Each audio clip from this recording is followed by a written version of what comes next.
All right, so for this 1 week to go for the eclipse, April 1st, 2024, exciting time in the world, exciting time to be alive and experiencing everything going on. And the topic tonight will be looking at left and right variable through the lens of the tonal binaries. And so this is something that's really explored heavily by Steve Rhodes. And basically, yeah, here, I'll try this. Just a second. Let's see. Sorry, Zoom was, I had to click something, click through to get, oh, it's a live transcription. Interesting. Okay. Well, in any case, the Steve Rhodes material, I think it's going to be distracting. I'm going to turn this off. But let me see how to do this. Disable. High tech. Yeah, sorry. Oh, I don't know how to do that. I guess we'll just have to put up with it for now. I'll just try not to look at it. But in any case, the Steve Rhodes material is one of the main things he focused on in studying so many different people and just the lives of so many people is what tone they had for their sun, earths, and nodes. And so the tone, and by putting them into binaries, really is a different way of looking at it than variable left or right. But it's similar because the left variable is tones 1, 2, and 3. The right variable is tones 4, 5, and 6. And so when you look at it in binaries, you're just looking at tones 1 and 2, separate from 3 and 4, separate from 5 and 6. And you're kind of just asking what each of these categories has in common. So what I thought would be fun would be to share our body graphs and look at that from that perspective of left versus right, as well as tonal binaries, like compare and contrast. So who would like to go first? Any volunteers? Or maybe Lucita, if you're interested, or Ricky, if either of you. I know that I have Ricky's body graph, so that's convenient. I can pop that up, or We can I do mine either way. Okay, I have my own that I can share when it comes to be my turn. Okay. Okay, well, let me just share Ricky's right here because that's convenient. I have that in my Google Drive. So just give me 1 second. And yeah, and basically I just thought we would do a kind of compare and contrast and try to ask the question of what we know of variable from the materials Ra worked on, where he really developed a lot of observations about the differences between the two and being strategic versus receptive and things like that. Okay, so here we are. This is good. Let me share the screen here. So just a second here. Sorry about that.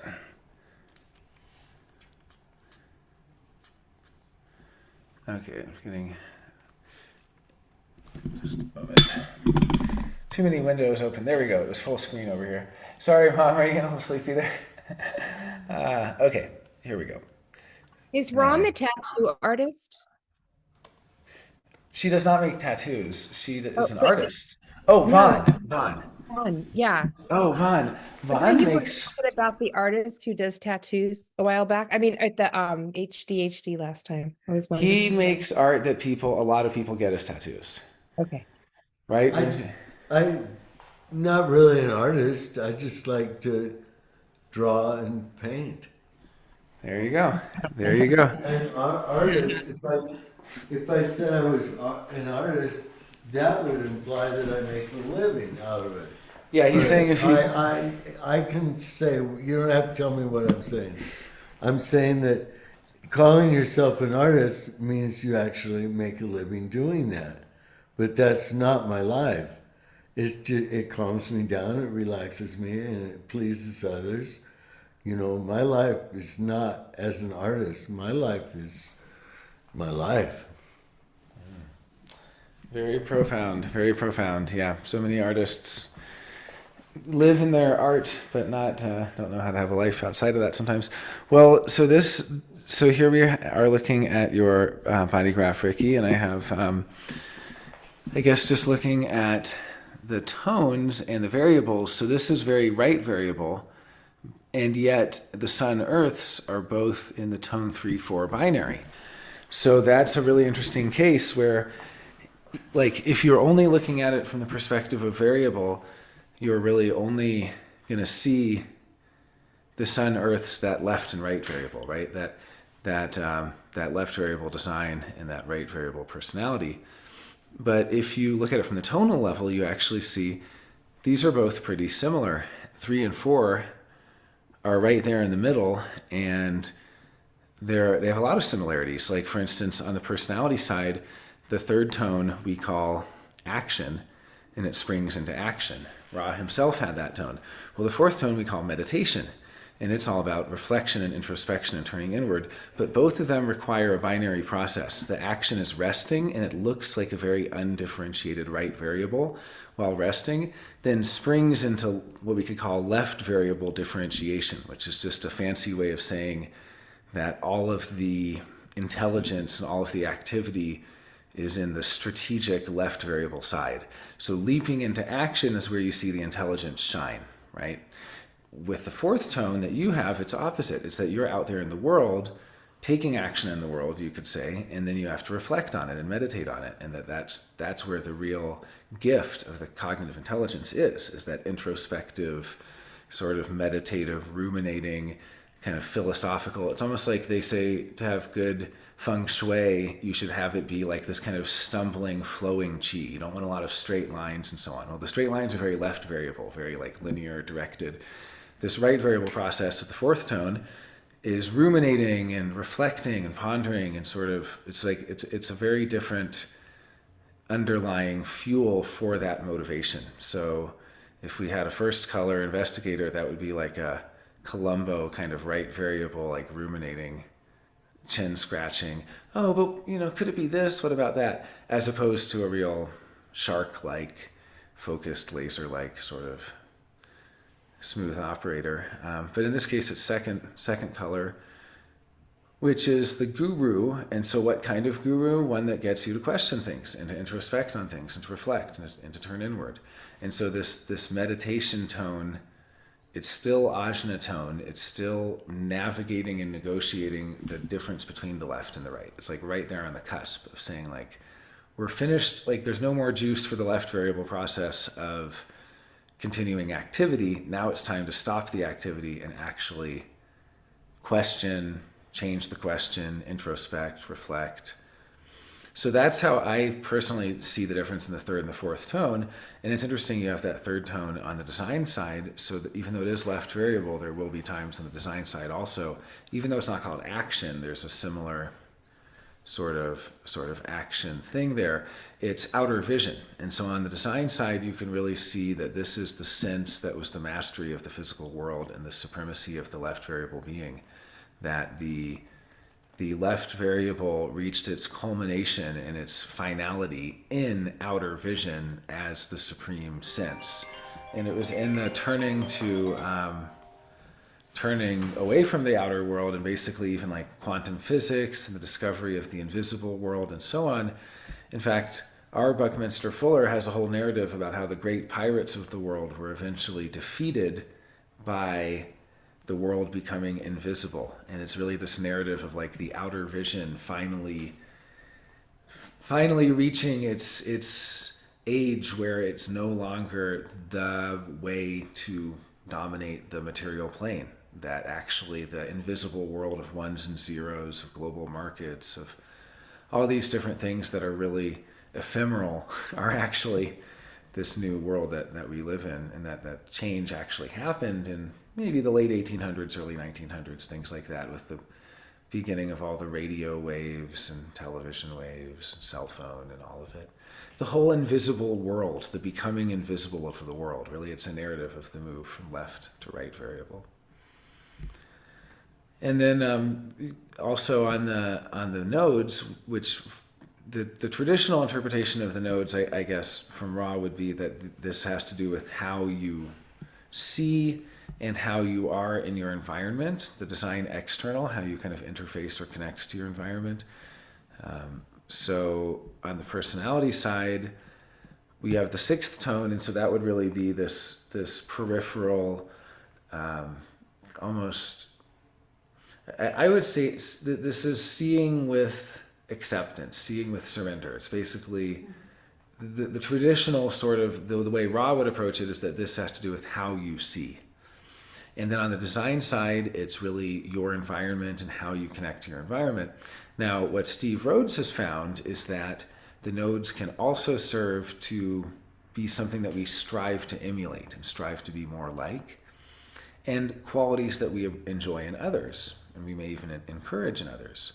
So from that perspective, this is on the design side, striving to be more in that third and fourth tonal binary of basically more, reflecting and more intelligent, really. You can see that it's the connection to the ajna. I mean, there's intelligence in all of the tones, but it's almost tone 1 and 2 are physical intelligence, tones 3 and 4 are mental intelligence, and tones 5 and 6 are emotional intelligence. So this is saying that there's a lot of ajna intelligence and a lot of interfacing with the world and being naturally in a simpatico kind of connection, like your nodes are naturally pointing at people, at other people who have this same binaries.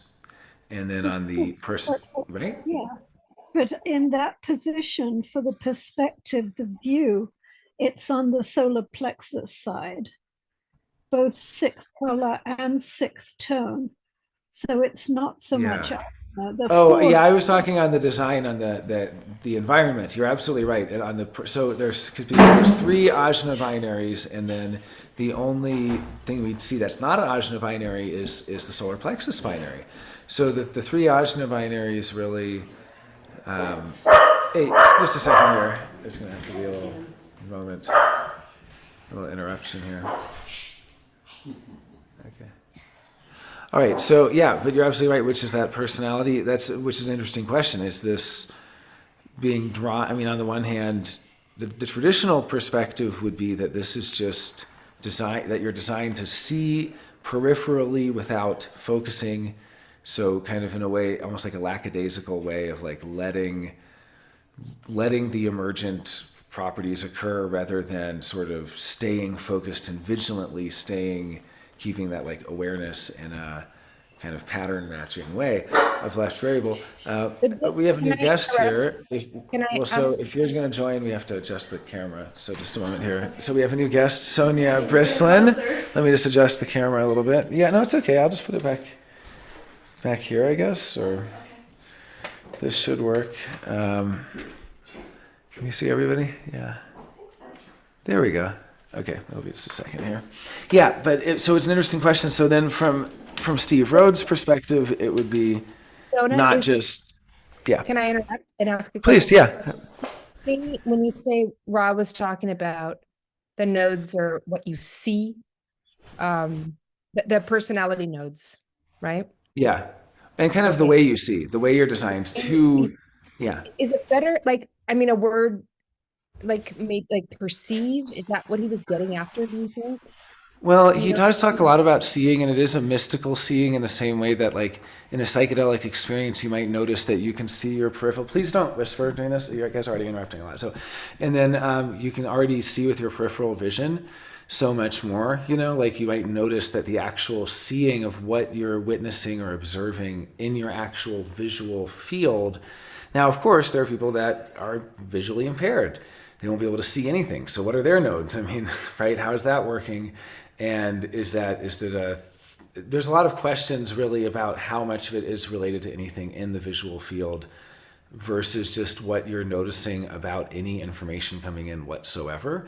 I would say it's probably the latter, that all the information as it's coming in, there is either a left variable continual splenic binary monitoring of it, or there's a left or right variable periodic review of it, right, which is the third and fourth tone, or there's a purely right variable process, which is sort of a holistic experiential thing that takes in the entirety of it all at once without any discrimination as to differentiating between good and bad. Because one of the fundamental ways I look at the left variable is that in a classroom, these are the students, which is a lot of people who will just be on their computer, on their phone, writing, not even paying attention to the class until something interesting comes along that they are meant to, that basically matches their current area of interest that they're tracking. They're almost tracking a certain list of things, and it's like the short list of things that the left variable is tracking. That's what they're learning, and those are just things that they track. And then they lean in and they start to notice, and they go,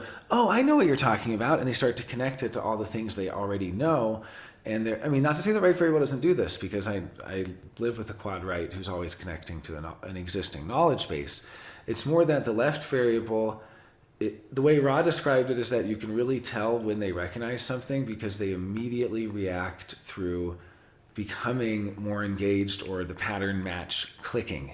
And that click and the point and getting to the point of it and what is the point and the clicking and all this stuff is like very left variable, where the right variable will actually kind of go on an experiential ride where they might not have a point, or they might just see where it goes, like without trying to find the moral of the story or the conclusion of it, or it's much more open-ended, experiential, kind of exploratory. I actually see film as almost a right variable, emergence as an art form of just, not all films, of course, some aren't going to be that way, but films where you just let yourself go into an experience and you can't really, I'm left variable, so I'll kind of like zone out in the movie and then start paying attention again when it's interesting again.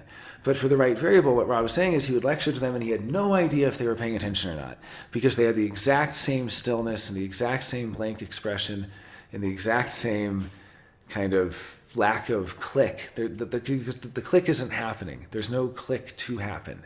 Like it's just sinking in. It's just pebbles going deep into a pond. And somewhere that brain system, and not in the frontal cortex, but in the back, deep gray matter is storing, at least if it's a right variable. In this case, it's, I guess, left variable. It's arguably a left variable brain system. But Rob would always say, because he would talk about the quad rights and this kind of emerging intelligence, that these are the people that would maintain the information of the internet after the internet goes away, because they would have this ability to store such vast amounts of information in exchange for not being able to retrieve it and having no access to it whatsoever. And other people could remind them of it or pull it out of them. That was their only way to get it. So it's a really interesting perspective from Ra there. I don't know that that's been tested so much, or that people, so. I wanted to say something, Ricky. It's meant to be a very personal view, and the other term Ra uses about it is perspective. So even if a person is blind, they can have a particular perspective on life, and it would be to see how the data or the evidence or whatever the input is affecting you personally. That's a really good point. Yeah, that's a great point. That sixth color is not meant to see the power structures exploiting the others and all the political machinations and any of it. It's also maybe in a way the personal is to see how you can't really compare it. So someone else might say, every time you go to lunch with your friend, you pay for it. That friend's taking advantage of you, and you say, well, I don't see it that way at all. I have a personal connection to this person. I can't compare it to anybody else. I'm happy to pay. You're not even keeping track of who pays for lunch, right? In that way. So, kind of interesting to look at the personal as basically what is detached from. It's kind of the anti-perspective. Now, the interesting thing that Steve Rhodes adds to color here is that the sixth color is fundamentally optimistic, and it's a funny idea. Because if the sixth color is meant to take in the facts objectively and to be a very clear sort of factual way to take in the world, then isn't that wouldn't you think that's realistic? But actually it's optimistic, because when you take in things objectively, what you're really saying is it doesn't really matter. In the grand scheme of things, we can just be objective, and from an objective perspective, it's not really important because everything is for the greater good. And it's funny because the fifth and sixth color, just like the fifth and sixth line, the fifth and sixth tone, they're very experiential. you'll see this is the experiential binary. The fifth and sixth tone are the solar plexus binary. So the experiential is ultimately the optimistic perspective because it says the experience was the point. Even if you die at the end, it's still for the greater good because you got to live. You got to have the experience. So there's something deeply connected to the experiential as well. And I think that's kind of why Ra was saying when he would teach, he only taught one purely right variable class. And I don't know if it was only right variable on the personality or if he required personality and design sun earth to be right variable or what the restrictions were.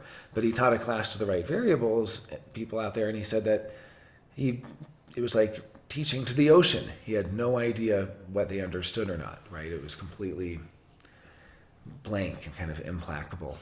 And I guess that's part of right variable cognition is the experiential thing. It's implacable because the experience isn't over yet. It's meant to just take in the entirety of the experience, not to pick it apart piece by piece, moment by moment, but to be fully absorbed in the experience so that the reflections that emerge later are more full as opposed to the left variable kind of trying to continually say, and the moral of that is, or the pattern there is, or here's what we can repeat from that. It's like the left variable is kind of constantly extracting out of the experience. And what it's extracting is the pattern, or what it's extracting is some punctuation mark that puts a box around certain things and says, okay, well, that was that. Now let's go to the next thing. But the right variable is really staying with it and really maintaining this sort of, there's no real plot. Yeah, point. Hey, what are those whiskers coming out of the nose of the face on that body graph? There's whiskers? The 3 lines on the side? Does that mean they're like a cat? I don't see the 3 lines. It must just be an artifact of the television. But It could be. yeah. Von's looking at it from an angle. All right. Well, Sonia, we're going to look at Lasita's. I'd love to look at your body graph. If you're interested, would you be? Yeah. Do you? Well, let's do Lasita's first, and then while we're doing that, we'll be entering in your info here because this is, or you can text it to me here. Then I'll. However you would like to do it. If you can text it to me, yeah, that'd be perfect. Text you my body graph? Yeah, that'd be great. Take a picture of it and send it? Sure, however it works. Okay. All right, so Lasita, can I grant you permission to share your screen? Would that be the most convenient? And let me Yeah, because I just tried. yeah, I have to do it. Let me see. Was that Africa you just showed? No, that was the Texas Eclipse event. Oh, So okay. the eclipse is 1 week away for those who are able to experience that. This place I never heard of, Burnett. Let's see. Texas. Yeah, it's in Burnett. Never Well, heard there's of an event in Burnett, Texas. But It's probably a pretty cool town. You can get your boat shoot there. all right, if you want to try sharing it now, Lasita. Whoa. Here's one.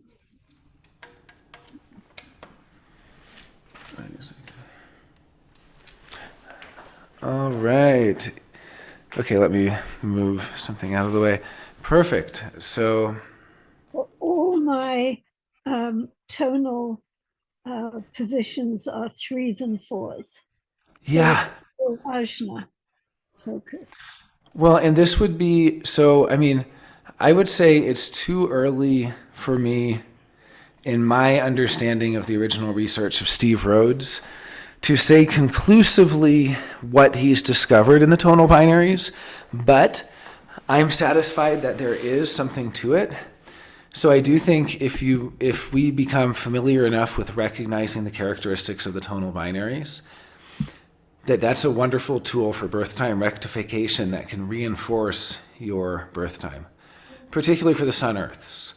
The nodes, the tones move much slower, and so that's not as helpful. But this idea would be that even though we see a combination of left and right variable, this is the PRL DLR, actually what we're seeing is, in another sense, all 3 and 4, we're seeing all Ajna binary. And so, I mean, it is, uniform in that way, even though it looks like such a different variable. And it's interesting because you can get a lot of variables like this, like for instance, not only PLR, DRL, but also the opposite, the exact opposite. The PLR, so the PRLs and the PLRs, and the same for the design side. So that because you can just switch those tones, right? And then you also have the tone 4/4 and the tone 3/3. So you have a lot of combinations of variable that it's almost like a secret new category that's worth looking into. The people that are right there on the cusp of navigating the difference between the left and the right variable, and who are kind of both experiencing the personal value of the left variable action, being able to leap into action. Now that is the personality side keynote. On the design side, we call it outer vision.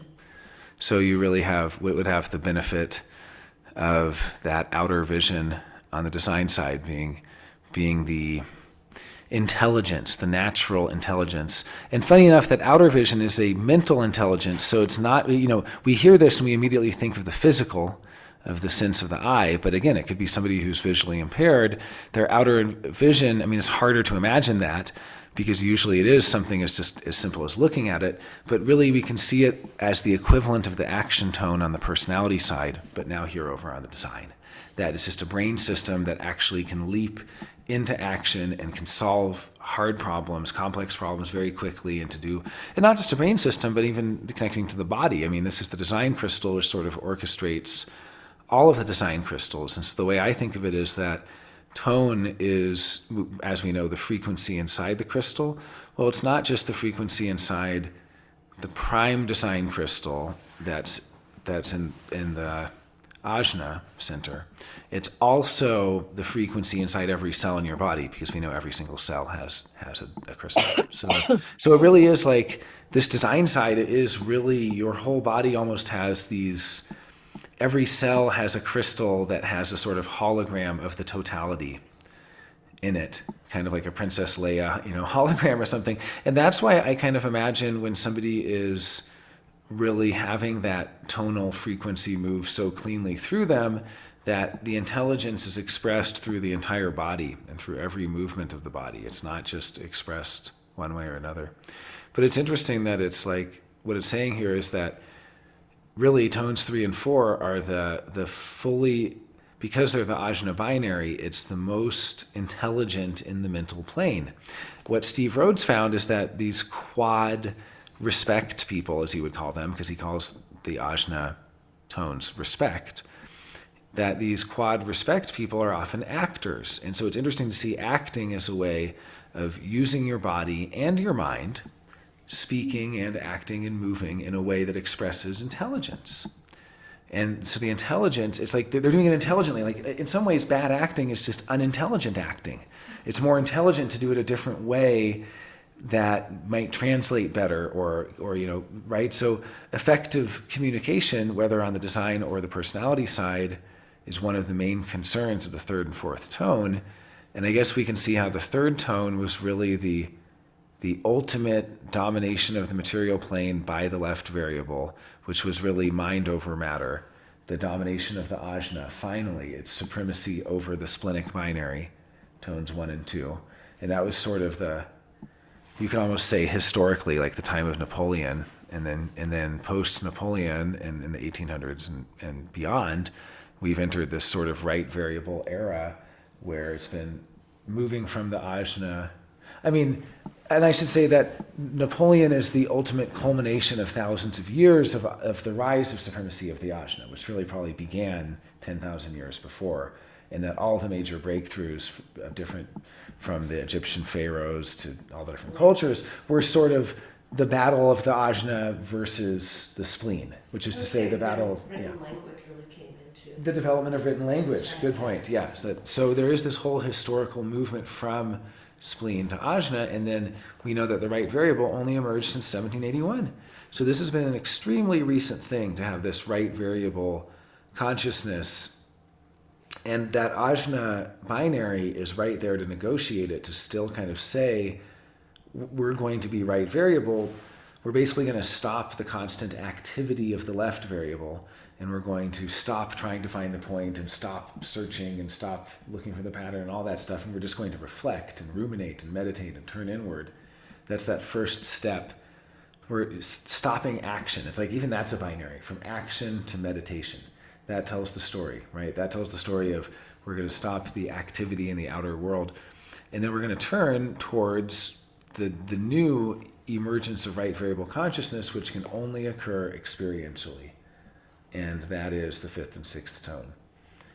And so those fifth and sixth tone processes being about the experiential.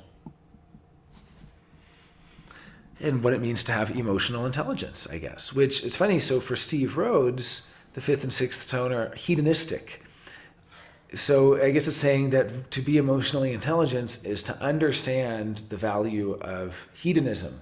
For instance, Vaughn has a fifth or sixth tone on the design side, and he's emotionally intelligent enough that earlier when we had a little argument in the kitchen, people were arguing, Vaughn said, you know, milkshakes are half off at the store. And it's like, that's such a right variable solution of like, let's go have some experiential thing. Yeah, eating, and especially something. Half price at Sonic on April Fool's Day. On April Fool's Day, it's half price at Sonic. What the hell, you know, who cares about it? I mean, yeah, who cares about who's right or wrong when you have a milkshake? And so this is sort of the wisdom of the right variable, Why argue when you can enjoy emotional. something else? Yeah, it's the emotional intelligence. I don't trust anyone who doesn't like milkshakes. You can't trust them. Okay. Well, so this is so interesting. Now, I would love to hear your thoughts on this, Lisita, if you have anything to share about if you connect to it at all. Now, Steve Rhodes also has no third or fourth tones. So the way he describes third and fourth tone, we would expect to be highly biased. Biased as somebody who has no affinity, no empathy for it, no understanding of it, although also perhaps uniquely situated to see it without any flattery, I guess, right? More objective. Yeah, maybe objective. It's like more objective in one way and more subjective in a different way. But anyway, I'd love to hear your thoughts on any of this, Lisita, if you have anything to share. Well, there is some dispute about my time because in England they don't write down the time of birth. And I think that I can digest food better if I close my eyes. So there is some chance that on the unconscious sun and earth, it is first color, fourth tone, but still it would be within that Ajna binary, but that would change the tone on the motivation side, on the personality side to the fifth tone. So that would be an interesting question. That this isn't correct. Yes. Well, I love this as a practical real life use of tone for birth time rectification, because you can reflect on your own as to, and perhaps you already have, the descriptions of the differences in the fourth and fifth tone, both from Ra as well as the binaries as he describes them, the difference between being part of the cyclical versus, well, there's the concentrated, there's the periodic, and there's the cyclical. So moving from the periodic binary to the cyclic binary. But you can also reflect from the Steve Rhodes perspective, are you put in a better mood having a meeting of the minds where you feel deeply understood and you have that sort of, like, I even think of the respect tone as enjoying making people laugh or enjoying making them smile, kind of enjoying the actual human connection of respect, mutual respect, but also ajna, mutual communion, mutual connection. I don't know what else to call it, like the connection of minds or something like that. Moving from that to using your mind in a way that feels really good to use it. I mean, what's the way that feels good to use the mind? It's a good question. What is a fifth or sixth tone mind? How is it really designed to operate? And I think that is an open question of using your mind, I guess, in a way that resists anything that would stress it out too much, or that would be a really uncomfortable or difficult way to use it, maybe. Like You don't see a lot of fifth and sixth tone. At least what Steve Rhodes found was they're not in highly competitive Formula One racer, athletic, right, kind of positions, right? You might find them in other areas where they're using their mind in a more enjoyable way. So you know, again, having this sort of pleasure-seeking mind that doesn't exactly enjoy being admired or respected either. It's wanting to use the mind in a way that's really for yourself. That's something interesting, is that you would think that it's more, I mean, I guess it is associated to the collective, but it is an interesting, I don't know how far we can go with the connections to tribal versus collective or individual. Well, I should let somebody else get a chance, but I think that's very interesting. I think I use my mental exploration for my own benefit. That I'm day and night, I'm studying Enneagrams now, and I'm still not sure which number is absolutely accurate for me. Well, but I shouldn't say also that the respect type wouldn't be self-interested in that way either, because I guess one of the points, well, yeah, it's still inconclusive to me. We still need to continue understanding them better, the difference between so-called respect versus feeling in the binary.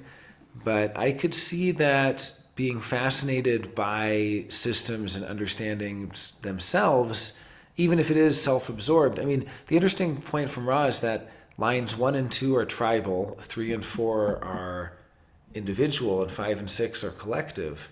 In some sense they are. And so we can't necessarily extend this fully from line to tone, but there is something of that where you see the security concerns of even tone 1 and 2, security and, you know, basically how things could change, the uncertainty, all of this question of physical danger, that is somewhat of a tribal concern. And then we can see the third and fourth, the Ajna binary, they are more individual, they are mutative, they are where things are changing, they're alchemical. And then the fifth and sixth is kind of collective and impersonal. It just wants to have the experience, share the experience, but it is a little more, it's like this right variable thing is a different way of connecting for sure. I mean, we've seen the complete change of all of the institutions and all of the sort of quote unquote normal left variable ways of being have kind of radically changed. And so there is a new paradigm that is emerging in that regard. But yeah, really interesting just to see all of this and really enjoyable. I think some of that change is actually expressing more of the respect for the emotional intelligence of people. We see that happening more and more in our collective society, where people are recognizing other people's emotions and feelings on a deeper level in all aspects of life than we have just 20 years ago. And I think we can see that, especially since COVID. Yeah, right. It's changed so radically. I mean, obviously, like going back to 1970s and kind of burgeoning awareness of healing modalities and things like that, and Chiron and this sort of, but then even just in the last few years, really rapidly changed. Well, let's take a look at your body graph. Now, can you text it to me? And you did? Okay. Yeah, then this, I'll share it. The data also, so if you want to put it in No, I'll just share it here. So you're gonna have to make me the host, though, Lisita, if that is convenient. You can. Could you tell me how to do that? I think you just click on the ... next to my name, or next to the image.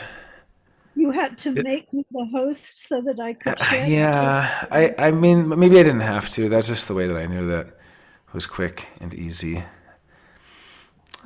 But sorry, but then it makes it not that easy for you. So it would just be the. So I don't know how to change it back. I think it's just a ... right? When you kind of mouse over the picture of us, right next to where it says mute, it goes ... and then somewhere in that. But if it doesn't work that way, I could also send you the image. Or... I don't know what to do. Sorry. That's okay. Well, that's no problem. Well, you know, we can just talk about it here, and we'll just verbally describe it anyway. That's actually totally fine, because we can. Yeah, exactly. We can just look at it here, and then so let me. And you don't believe you can share your screen? Yeah, it's okay though. It doesn't really. It's not so necessary. All we really want to look at are the tones, at least for the purposes of here. And so, And they're color coordinated for you there. yeah, and so Sonia is PRRDLL, and Sonia has the fifth tone on the personality Sun Earth, and the third tone on the design. No, flip it. I'm 35. Tones. Personality. Tones. Oh, the tones. Okay. Yeah. Tones, yeah. Yep, so the fifth tone on the personality side and the third tone on the design side. And so the first kind of observation here, I guess, is just. And The- Jonah, I made you Yeah. the host. I worked out. Oh, wonderful. Oh, well, then I'll just share this with everyone. Okay, yeah, perfect. Let me just do that for a moment then. Thank you. Good job, Lucy. Vaughn says, good job. What I had to do was I had to go to the list of participants, and then under more, I could make you the host again. Okay, good to know. And I'm sure there's a way to let screen sharing without changing the host anyway, but that was just the way I figured out how to do it. Okay, so I'm going to share this is Sonia, and wow, very cool, colorful design. Yeah, so I guess the first thing is just looking at the personality line. This is that first line there, or not first line, but the personality row, I should say, the top row, and the top right in that column. Fifth tone, and then also the node's fifth tone. So this is like, I guess that you're not only, I mean, this is fully right variable. So in some ways, here's the interesting thing is, you might not notice if you don't look at the tones, but there are people that are quad right, but they only have third and fourth tones.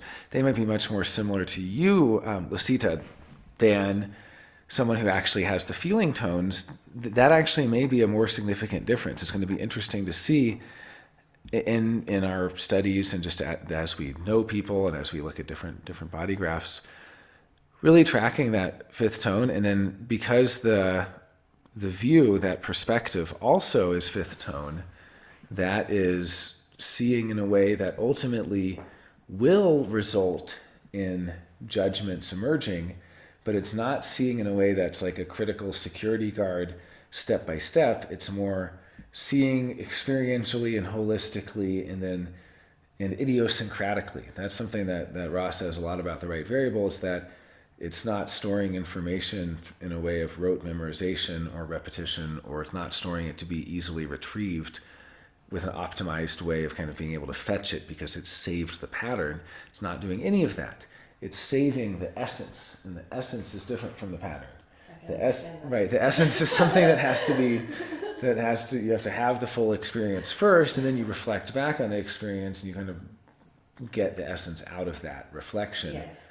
It's not a step-by-step thing where you can take the pattern as you go. The left variable is much more as you go. Like, okay, what's the pattern so far? Okay, that's a new pattern. Okay, let's compare this pattern to what we expected. The right variable is much more like kind of loaded later.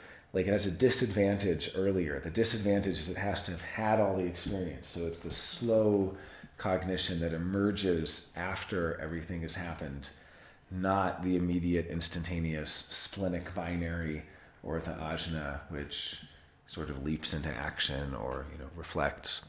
So that's a different way of also seeing the three intelligences: the splenic intelligence that's always on, always vigilant, security guard; the ajna intelligence that's kind of in a binary; and then the solar plexus intelligence that has to have the experience first and then extract things from that. And it really does point to just three of the worlds that we operate in: the physical, mental, and emotional. Now for the nodes, there's a first tone on the design side and a fifth tone on the personality side. Oh yeah, I guess we're doing columns more than rows, but yeah, it's interesting because this is really consciously, theoretically being drawn to feeling people, but unconsciously success people. And it's so funny, if we do take it literally though, that these are the kind of people we like, it's more like your personality is drawn to very pleasant, maybe underachieving personalities that are not as threatening. But then on the design side, splenic. They have that killer instinct, that drive, and there is something about like being able to put up with or so. Can't tolerate people like that. So it's an interesting idea of just that the nodal design is kind of what you're, you know, how you're designed to be able to handle people like that, handling very splenic people. And then on the design sun earth, that third tone, as we've already looked at, that's the outer vision. The culmination of the left variable is sort of its final last hurrah, its final great creation, the ultimate supreme kind of dominator of the world through their own ability to apply their intelligence and see things nobody else sees, which is also metaphorical for just like leaping into action and using their intelligence to kind of like, this would be like pitting all of the different warlords, you know, against each other. So there's all this infighting, and then you end up taking over. But this is really the era that it kind of emerged in the era where 2/3 of the tones were splenic. So 2/3 of the people out there are motivated by physical fights for power over limited resources, and they're sort of using power and might makes right of physicality. And it is physical intelligence still. It's not that it's unintelligent. There could be great physical intelligence. I mean, probably when you look at the Mongol horde, or, you know, if you look at Genghis Khan or something, this is probably an example of great tone 1 or 2 intelligence. Yeah. Mm-hmm. But then there were tone 3 people who came along and figured out how to outsmart everyone else. And this is what Bucky Fuller, this is who he calls the great pirates, because they were able to use sea trade and sea travel to sort of have a global perspective, the first global citizens that were then able to play different markets against each other. And you have the Dutch, the East India Trading Company, and all the colonial forces and things like that. And it's really ugly because it's still a fight over resources. It's just a fight of using the mind to scheme up ways of defeating, all of the people who had more physical strength, perhaps. So that this is just really our inherited history, but in the last few hundred years, we've been in a very different project, the project of the right variable, which is kind of like right brain even. And we can see that you're participating in that project, and that you have a fully personality side is fully engaged. Definitely first, yeah. But you know, your design side still needs to like have the strategic fix. Like I would wonder if your personality might be bored by chess, but your design might really like it, or Incredibly good at Sudoku. chess. Right, you might just have a I natural. actually win everyone I play because I just naturally understand 5 moves ahead on the board. Well, it might be really good to exercise the design side, because, you know, what I've noticed is 2 things. When the personality is left variable, which is what James Alexander has, his personality works his brain system very hard, demands so much from it. His design side is right variable, so it's the exact opposite configuration of yours. Yeah, I can see that. In your case, your design side might be like, bring me the Sudoku, bring me the challenges. And your personality might be like, I'm going to the beach. Your design's like, no, I need Sudoku, I need challenge. Because there is something about what's going to put you in a good mood, at least according to Steve Rhodes. This is never the way that Ra describes tone ever. I mean, he described tone as really your intelligence. But I think it makes sense that we would be put in a good mood by using our natural gifted intelligence. And when we don't get to use our intelligence, we just feel like we're sitting around like a rock, and it doesn't. You do have to be mentally stimulated. So but everyone has different kinds of intelligence. So if your intelligence is very physically oriented, that's going to be very splenic intelligence. And so someone like me, who has tone 2 on the design side, I really need to be able to use that killer instinct in a competitive way, whether it's playing basketball or whether it's... It was like doing yoga with you the other day. Yeah. Yeah, I am a very competitive... I do competitive yoga, exactly. I'm not a right variable person. If I'm not competing against somebody else, it's against myself. But I like to play really competitive games and things like that. It's like exercising that part of my cognition puts me in a great mood. At least if I win. If you win. If I don't win, I'm not in a good mood. But hey, if my intelligence is really firing, then I probably will win a lot. I do like to play games. Well, I have 28. It's pretty active in my design, even though it's in an undefined center. My ascendant sits there. Yeah, and it raises a question of if somebody has maybe, she mentions K28, which is the gate I of the love to game play player. games. Yeah, but then you see somebody might be quad right or they might be quad left. I mean, there's all different configurations that have that gate. And so then you start to notice the difference between mechanically how that gate operates versus the awareness Well, that gate that's is at the a tonal level. projector Yeah. at night through that whole channel. So that's a very important gate for you. It, that it gate is, 28, yeah, because it really is programming me a lot through that whole Yeah, channel she's at saying in night. her sleep design has the full 2838. Yeah. So. Yeah. Well, you can struggle to solve problems in your sleep, right? Things like It's that. better than doing it during the day. Well, I guess so. I guess so. Okay. Well, I yeah. actually So often do, I think. If I'm struggling with it or if I'm having a decision to make, I often will just take a nap. And then I actually will wake up and it just flows naturally for me that whatever the solution that fixes, it will just come out in my natural flow throughout the rest of the day or within the next day or so. yeah. So, and I guess you have a mix. This is the first one we've seen that's a combination of all three binaries. So it's you yourself. I mean, the Sun Earths. You have, of course, two of the binaries because you can't have all three represented in those two placements. But then in the design nodes being drawn to the success people. So that's an interesting one. I'll share Von Paul's. Can I share yours, Von? Would that be all right? Is that okay? I'm gonna do it. Is that okay?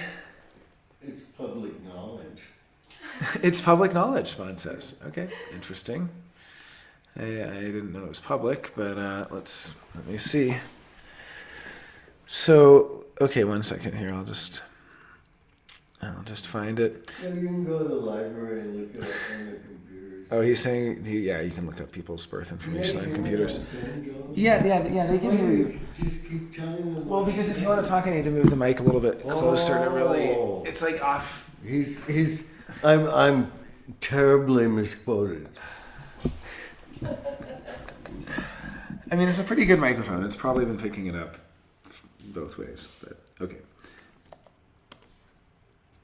Well, we are gifted with a very precise birth time for Von Paul, which is great. So we don't have any question about that. We have it from a birth certificate, and let me share this right here. Okay, screenshot. I've never seen this. I don't even know what it means, to be honest with you. Yeah, I've been telling him about human Never seen design. your chart before? Well, I'll just Should show I this. stutter?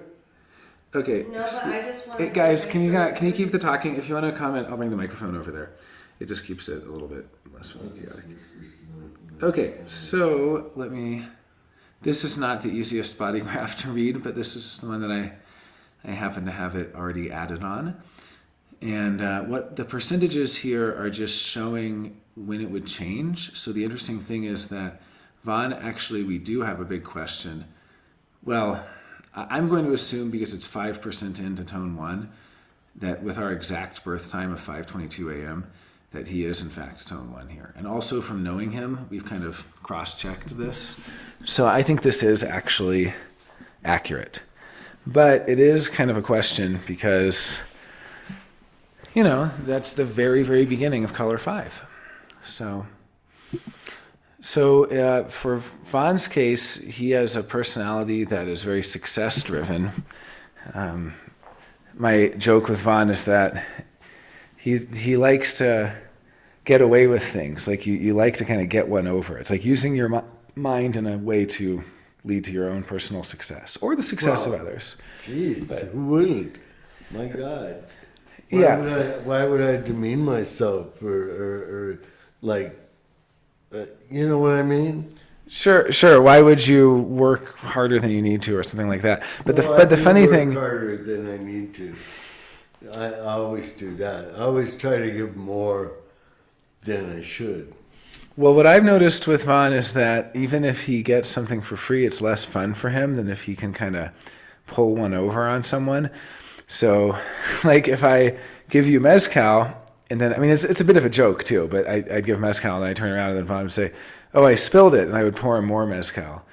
And he would say, sucker, got him, you know, kind of got me. Like he got me to give him more mezcal. Is But that what my graph fucking says?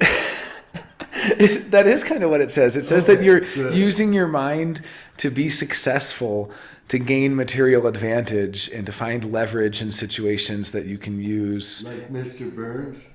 Like Mr. Burns from The Simpsons, maybe. I mean, yeah, maybe he's a success mind. Maybe that's a caricature of a success mind. Someone who just cares about material. But see, it's not really telling you what you actually care about. It's only telling you how your awareness is designed to have natural intelligence, that you're naturally gifted at using your mind to compete, that others might not be able to compete with their minds.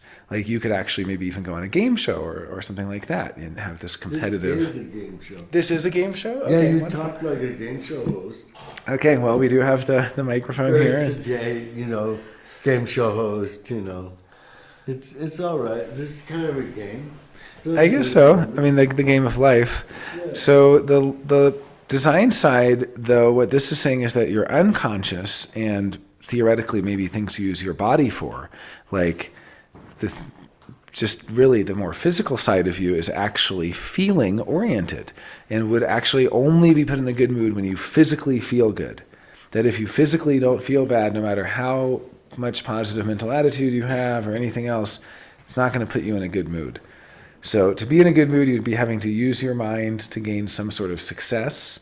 What about my Yeah. numbers? Give me some numbers. Everybody else has numbers. Well, these are numbers. I Come on, mean, give me these some are. numbers. Come on, I want The- to be able to say, well, I'm at 28, 68, Well, 34, there's no 82. symbols that There are so many numbers on the screen right now. Yeah, you see all the numbers on the screen right now, but I numbers. got all those numbers? The numbers we're talking about are the tones, and the tones really refer to how your intelligence works and where you're naturally gifted. So your mind is kind of naturally gifted at competing, whereas on the design side, you're really going to be put in a good mood by a nice meal, a nice fire with the snow outside. I mean, nice experiential things, and Nice. well, comfort. I mean, it's you do have a hedonistic side that, here's the funny thing, your personality is completely utilitarian, but your design is pleasure seeking.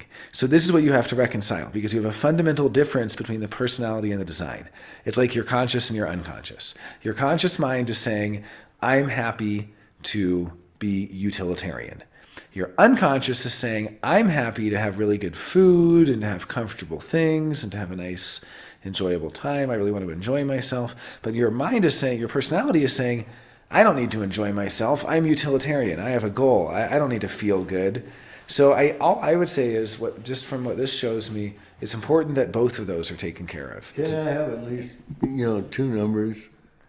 Yeah, well, on the personality side, it's People the tell me tone they come one. up and say, I'm at 24 to 38, I don't know what to say. Well, people do say they're like, I'm a 28, 38, or I'm Can a... I People, numbers? yeah, absolutely. You can see that you have the 4816 right there. 48, 16. Yeah, Yeah, I'm a 48, 16. When you're talking about magic, that's Yeah. from that. that's a magical channel, Sonia says. I like that.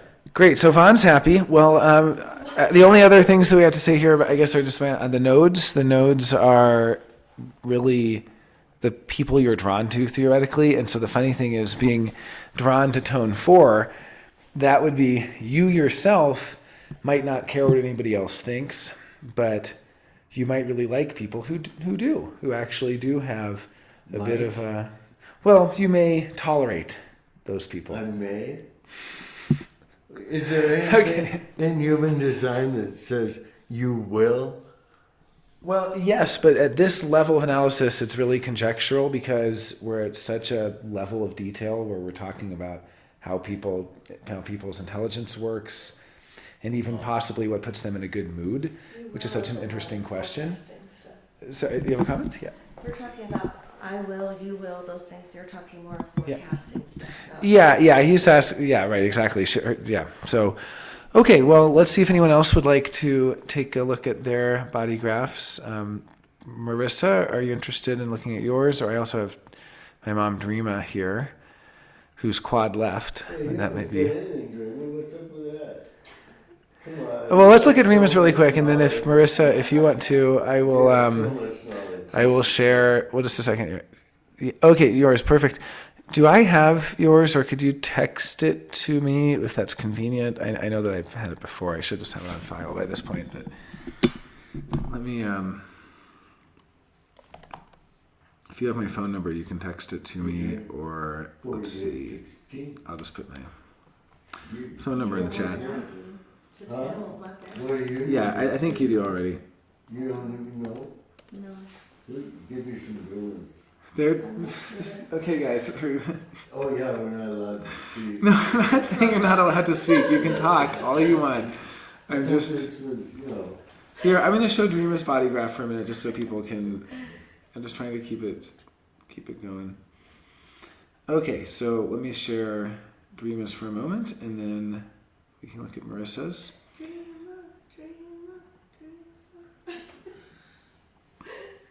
dream a little dream. All right. So here's Dreamer's body graph. She's a 1-3 and you're a 2-4. Might be Yeah. able to buy some of them. She's a 1-3 cross of the unexpected, born in Holden, West Virginia, reflector, and yeah, let me just close it. Reflectors are rare, right, John? Yes, reflectors are rare. Around 1 in 100 people, and she's quad left, and a combination of tones 1, 2, and 3. So her personality Sun Earth is tone 3, and so that's going to be, that's the only tone 3. The others are all tones 1 and 2. So this is a pretty splenic, survival oriented. So we could say like fundamentally concerned with survival, except for the personality Sun Earth, which has more concern with, interestingly enough, with ajna things seem to have something to do with, I mean, I don't want to only say it's connection, because as you pointed out, Lasita, and as Michael has also pointed out, he's not here, he always talks about how 3 and 4, there is an individual quality of being totally content yourself to study or research something, and that's something I definitely know about you, and I also share. I'm tone 3 as well. Mm-hmm. But then there's also, why are we learning all of this? Why are we trying to seek so much understanding? There is a social aspect as well. The social aspect is so we can communicate with others, and there can be a complex around even, I mean, it actually kind of makes sense why you would be concerned, for instance, with if people see you as having grown up in West Virginia, which is a different place, where being as an outsider is sort of a concern with caring how they see you. Like, I don't want them to see me a different way or see them this way or that way. Whereas if you don't have tones 3 or 4, you theoretically might not even think about or even notice how others see you. Mm-hmm. But you're kind of aware of that, how it looks. How would it look to be this way? How would it look to do that? I don't want to do this. That would look like I don't care about that, or that would look.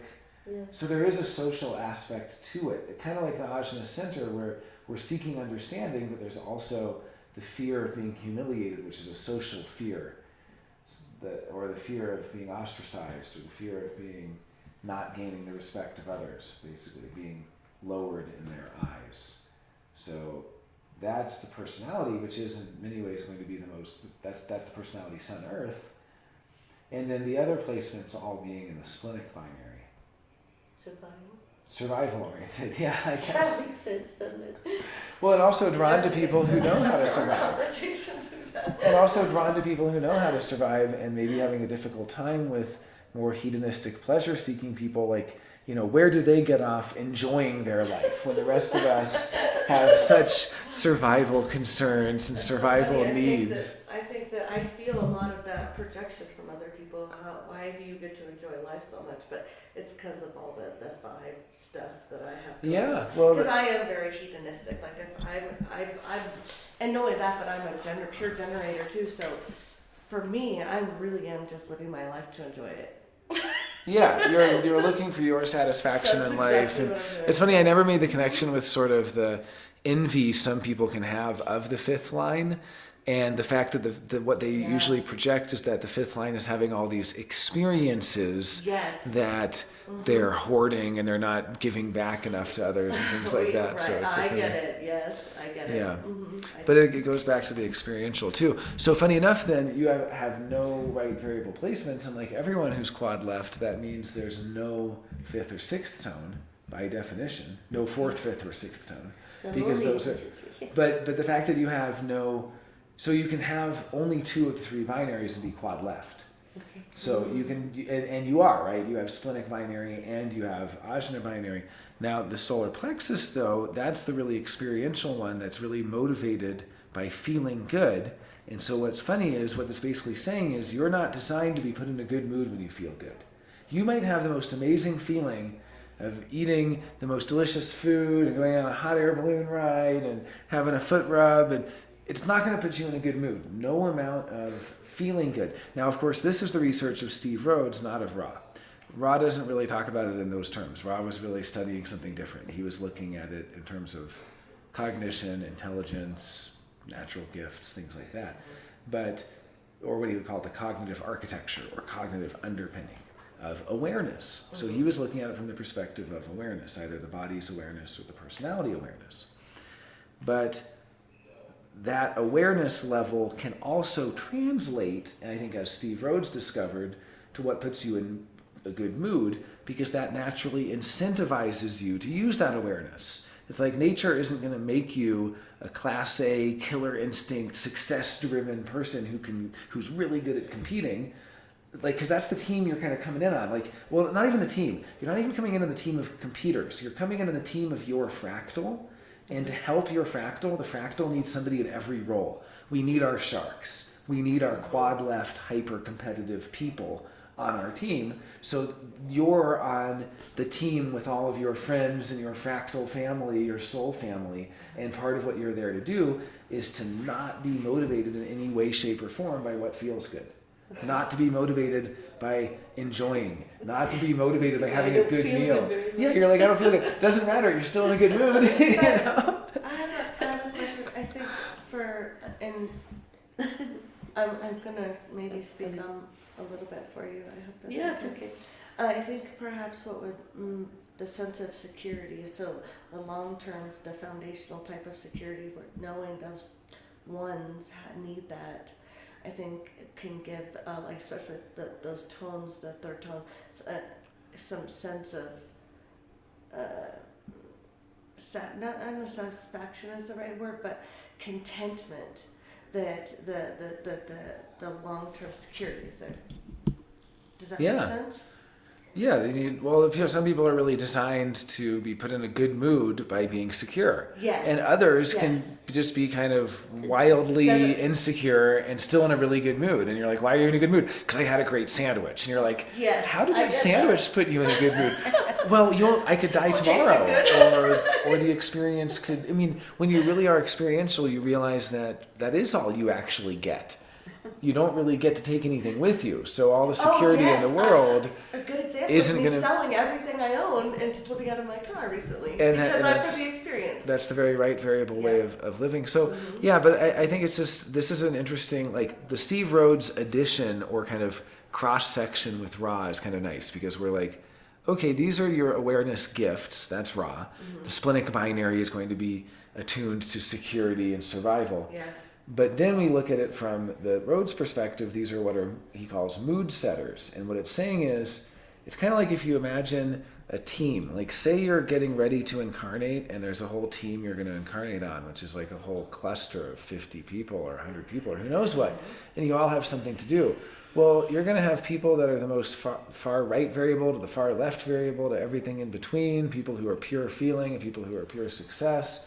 And really it's like Ross said about the people who are in that quad left and or the kind of the top left quadrant of the variable board, that they're the backbone of the world that keep everything going. I could because they're the ones who make sure that the nuclear power plants don't melt down. Right. They're the ones that make sure that the planes land. They're the Right. one, and so that's Yeah. part of what you're here to do. Now they're here to be motivated to be in a really good mood when the plane lands successfully, not when they get a damn sandwich, because they're not gonna care about the plane landing if they're feeling in such a good mood because something else incentivized them. So it's like we're all kind of built in with different built-in reward mechanisms where you get you get the dopamine hit, you get the you get the chemical cocktail, and that's at a level purely of awareness. Now that also happens mechanically, of course, where the generator gets the feeling of satisfaction or the reflector gets the surprise and so on.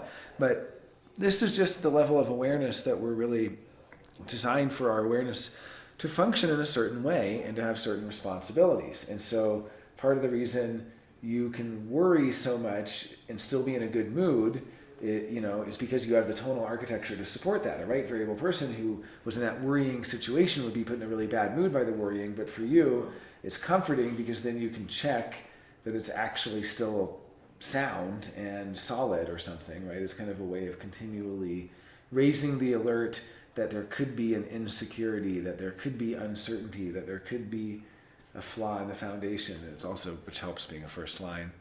So yeah, we can see starting from the tonal level that really your personality is actually less interested in any of that stuff. Your personality is much more interested in the tone 3 thing, which is other people really, and it is other. I mean, I think tones 3 and 4 begin to understand other people, and even if you look at it, like I was saying before, how the tone 3 kind of gains supremacy over all the tone 1 and 2 fighting it out.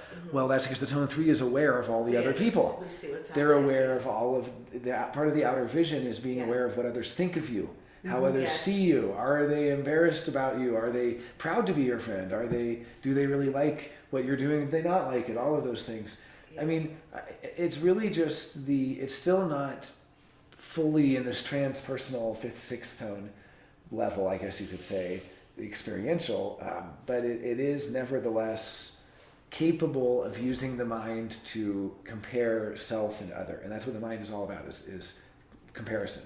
Yeah. And so it's kind of a step above those.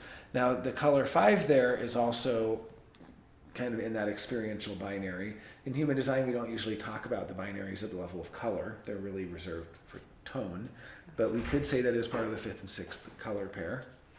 We're talking about variable Johnny. Here we have another quad left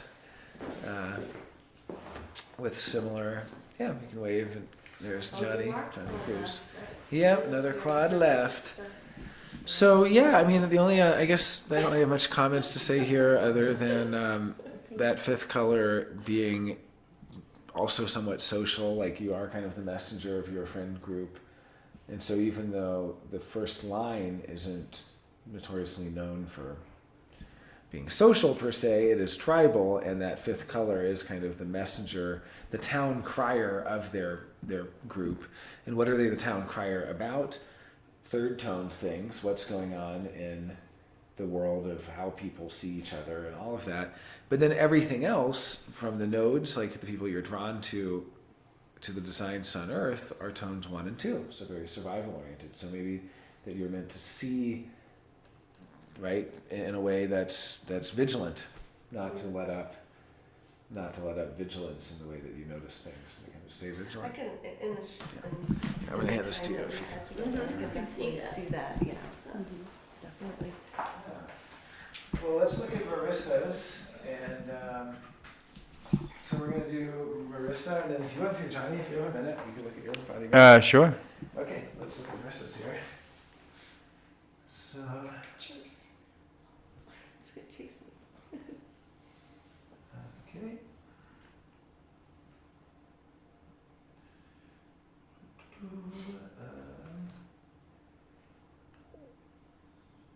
Oh, she probably sent it to me. Okay, I will get this. I'll go over here. Great. Okay, this is taking me a second to type this in, so let me do that.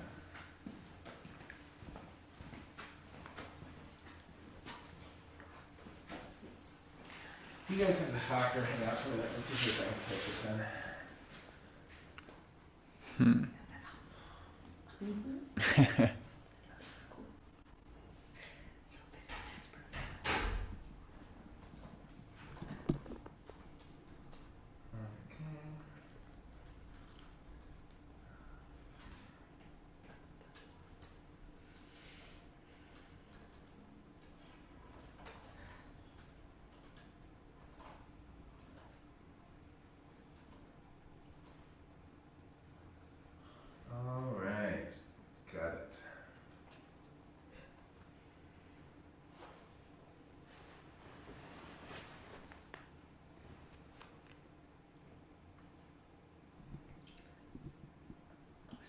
reflector too?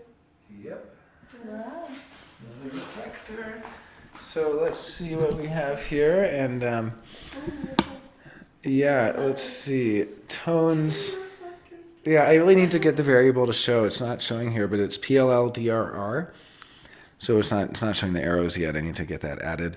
But we can see tone 1 personality and tone 6 on the design. So this is like what Vaughn has in terms of the binaries, where he can be very utilitarian in his personality of what he thinks he likes. Like he'll say, I will just sleep anywhere, very tough, strong-minded. We watched the movie 127 Hours last night. Have you seen that film? Oh, the dude stuck in the... Yeah, James Franco. It's a really good film. No spoilers for anyone who hasn't seen it, but it's a guy who gets stuck in a boulder and has to get out in a creative way. And that's definitely somebody who has a personality.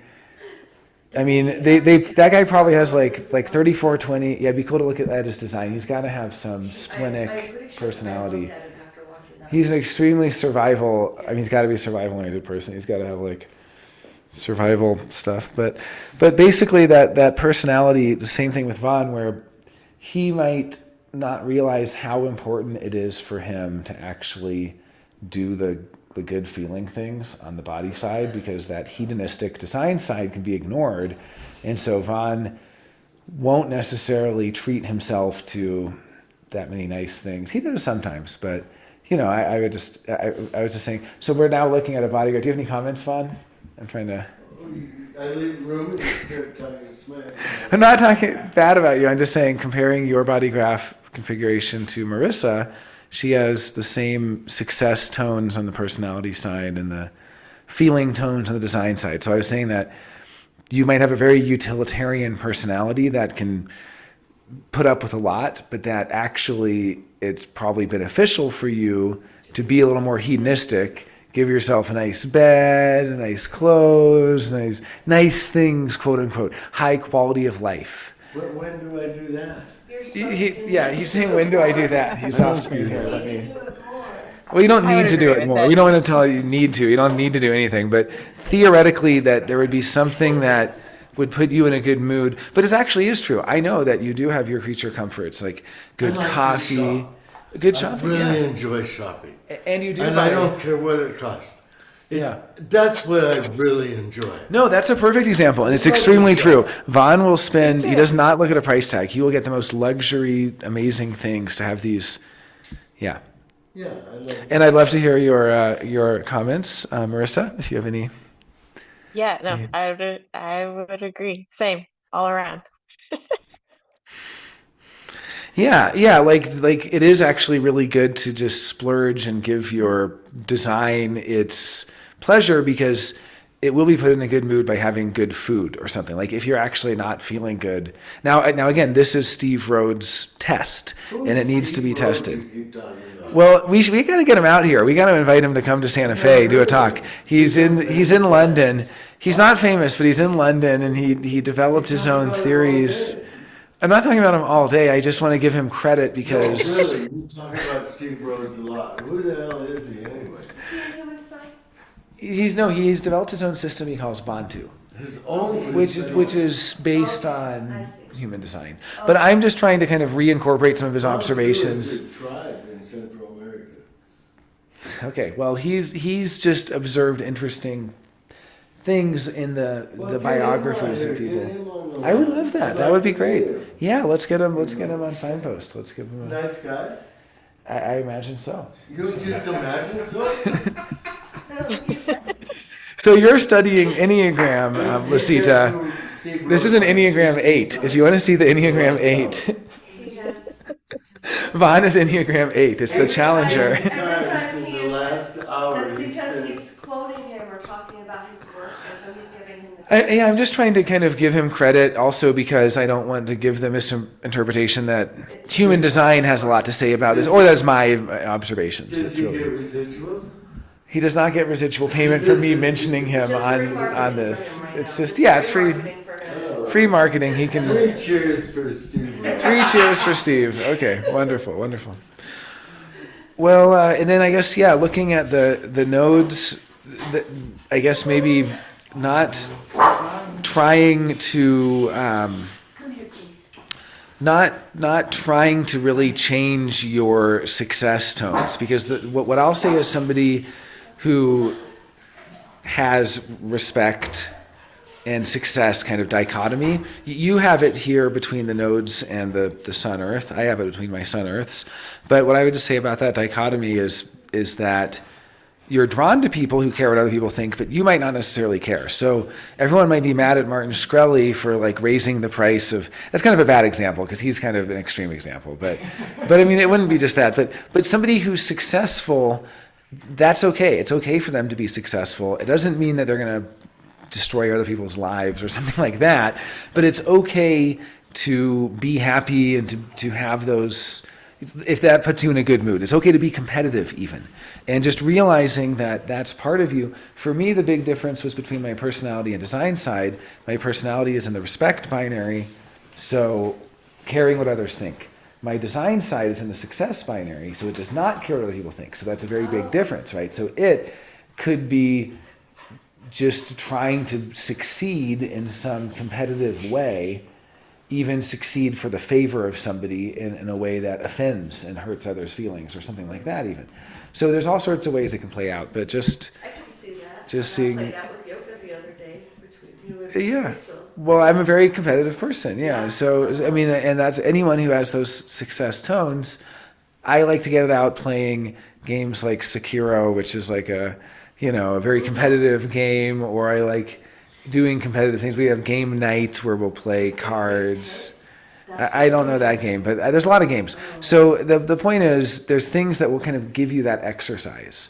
But the feeling tone needs its own exercise. It's exercised by appreciating the finer things and the subtler things in life, And the ajna will also get its exercise by having an in-depth conversation or learning something or just the life of the mind. We're joined by Krista, who also, like Marissa and like Vaughn, has success on the personality side, feeling on the design side. Right? Is that right? Is that a combination? Yeah, so it's the same in all three cases. Yeah. Do you have any observations about that? Anything you want to share? I would say, I just only kind of caught a tail end, but what I would say was success. I wouldn't say that I per se have to win things, but I don't want to compete if I don't believe you're a competitor. You know what I mean? Like, so if I'm going to play trivia, I'm going to play against the best trivia. If I'm going to do something, I don't want to. So you're saying if you were in the Wild West and you were a quick draw and you didn't feel that they were even good enough, you would just walk away because they would need to be, I'm okay losing, but it better be to a competitor. Sure. And you also won't even bother really bringing your A game unless you're actually playing against somebody who takes it seriously enough to have an A game. That's something I notice about the success tones also. These tones 1 and 2 being like competency driven. I mean, that's part of the competitiveness is I'm competing with myself to just be as competent as I can be and bring the best. So that's an interesting Competing way with of looking at myself. it. I would say competing with myself is definitely a theme. Yeah. So, and then I guess on the node side, so here's Vaughn again. Hey. Just let me get around the cord here. So nodes being drawn to respect people, drawn to feeling people. That sounds a lot better than trying to chip people and trying to get over. I didn't say trying to get over on them. You It's said more those just words. okay. Well, the success tones. Maybe you can have a comment on this, Krista. So I said that the success tone. Sometimes Vaughn will feel almost let down if it's too easy for him to get something, and he likes a challenge to sort of like trick his way to getting extra. He likes to just use his mind. I don't know. Actually, I use magic. Okay. Magic? Magic. Me too.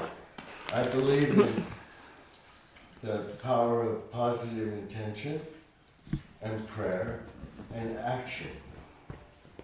I call it intention, IPA. Intention, prayer, action. I see something that may happen, and it's a good thing for me. And it wouldn't interfere with others' lives, and they may be able to appreciate it. Then I pray for that. I give thanks and I pray. and then I take action to accomplish that. And it doesn't require a lot of effort, just requires concentration. For instance, I noticed that my measuring stick, I have a piece of wood that I use to draw circles with. And it gotten wet and become bent. And I thought, oh, I could really use a new measuring stick. Walked around the yard, and in the fireplace or outside, there was a perfect stick, and it was longer, even better. You know, just little things like that.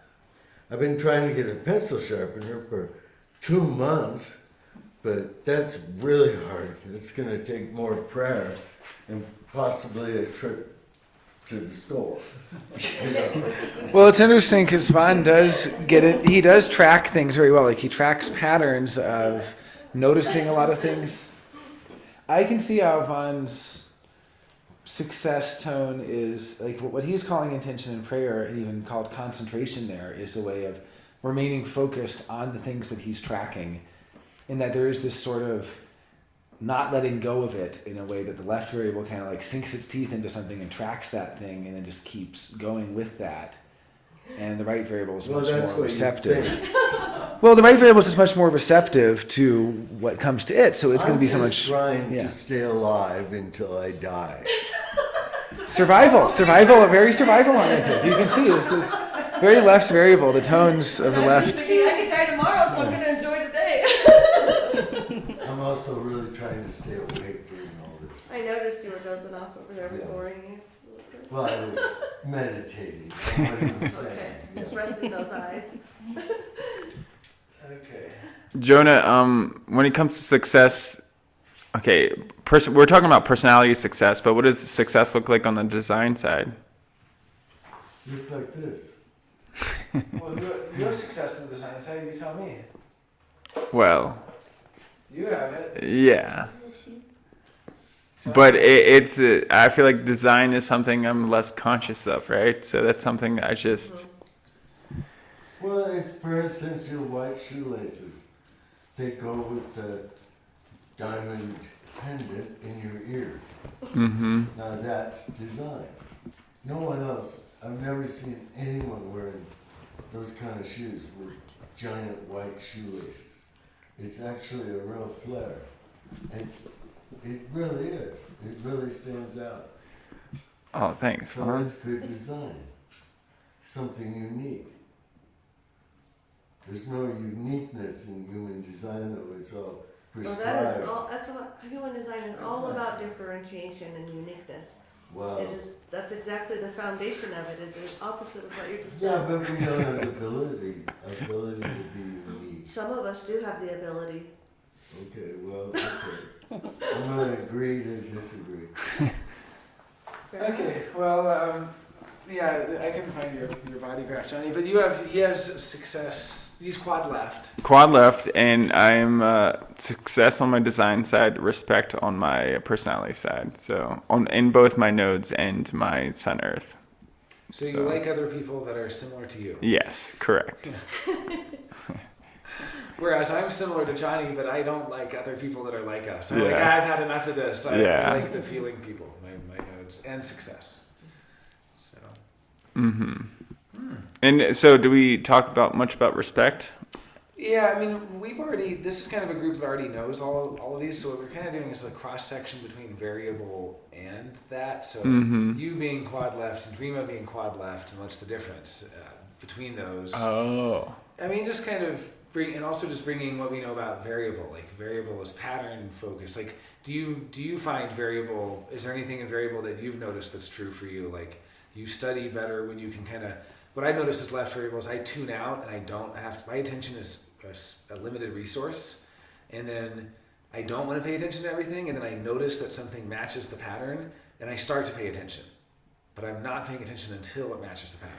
Yeah, I think with my left variable, it's more like I have a pattern, like a template, and then I notice, and I like zone in and out, and like very periodic, and when something lines up with my template in my head, then I I focus in on that, Yeah, you kind of like, you lean in. You're like, oh, that's interesting. Let me record that. But you're not just recording everything. You're only recording when it clicks. Yeah, or say like I can predict like like a lot of life is just you predicting what's going to happen in the next moment.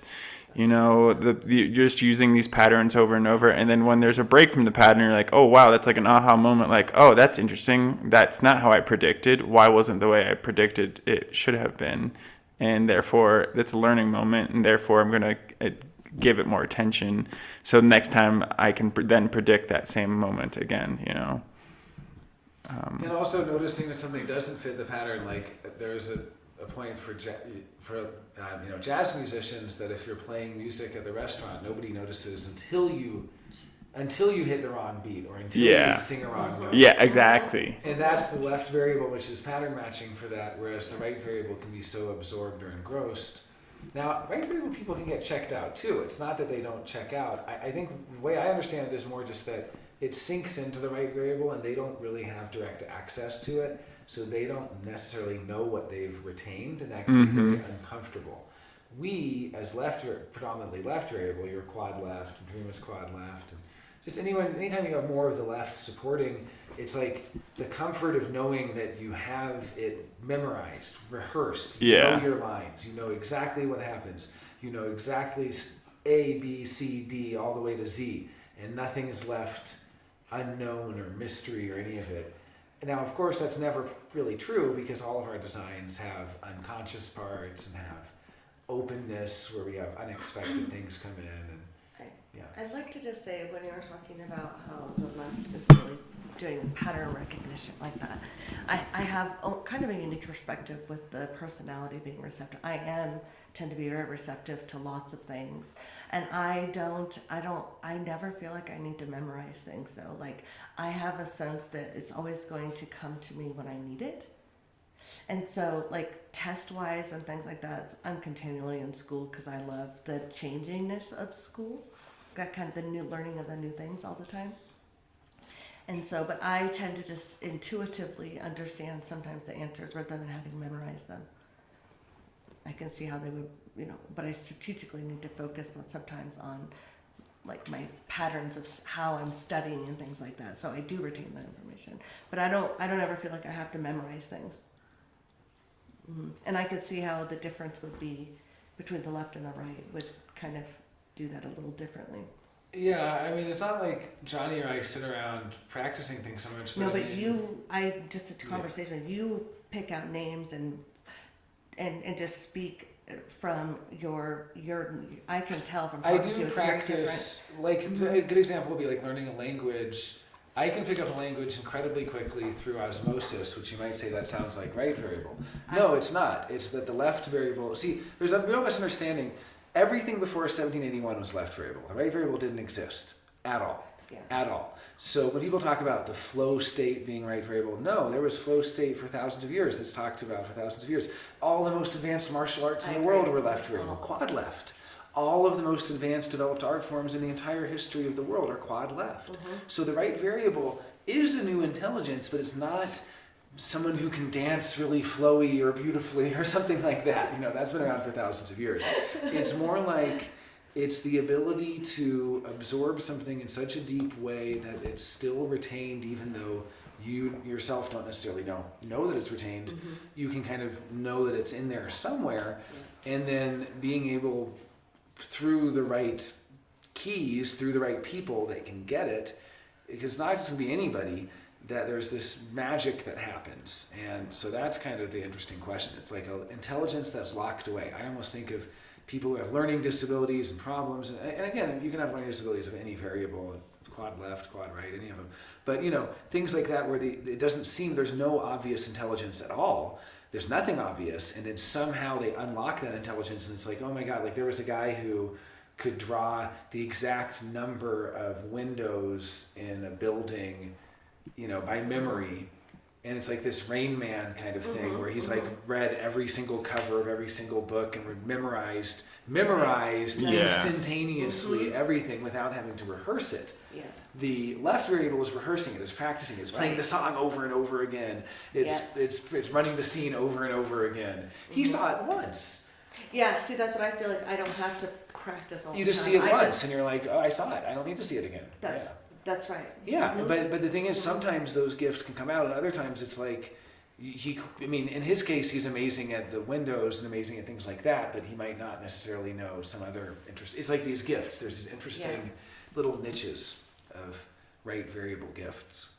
Yeah, I really wish that there was a grant or funding program where we could like do research into people with special needs and learning all sorts of stuff and see who's right variable and who's left variable and see what we discover.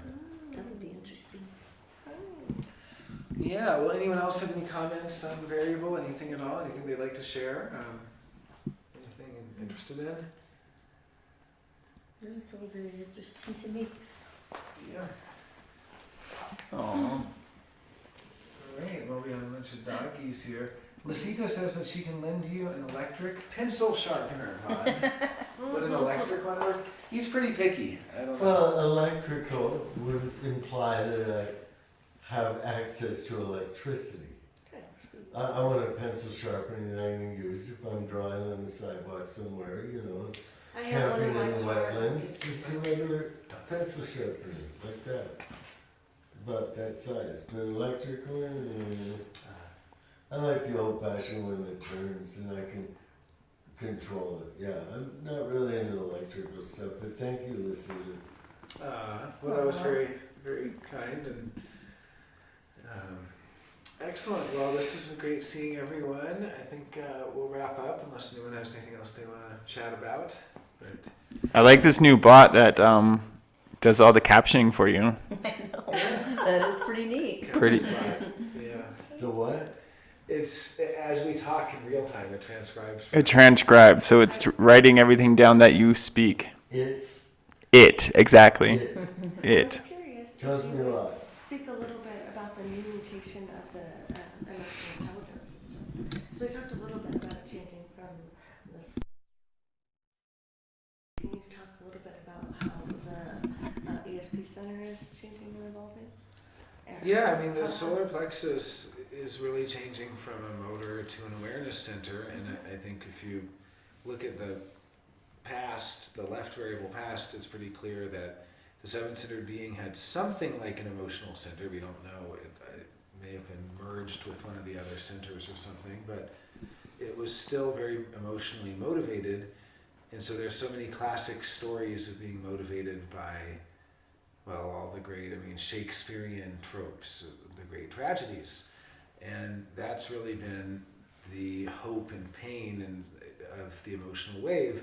And as we're going through this mutation, we're really going to a post-wave emotional system, which is an awareness system that it's hard to really imagine because we won't really have the same values. When it's a motor, it makes you really angry because you might have possession over something when someone steals your object, right?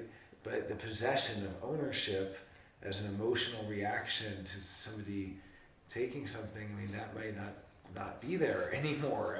For us, of course, it's not changing. This would just be for future generations. Yeah. But it's an interesting idea that we are really, that so much of our emotional development as as Homo sapiens transitus has been the preparation for when this wave actually stops.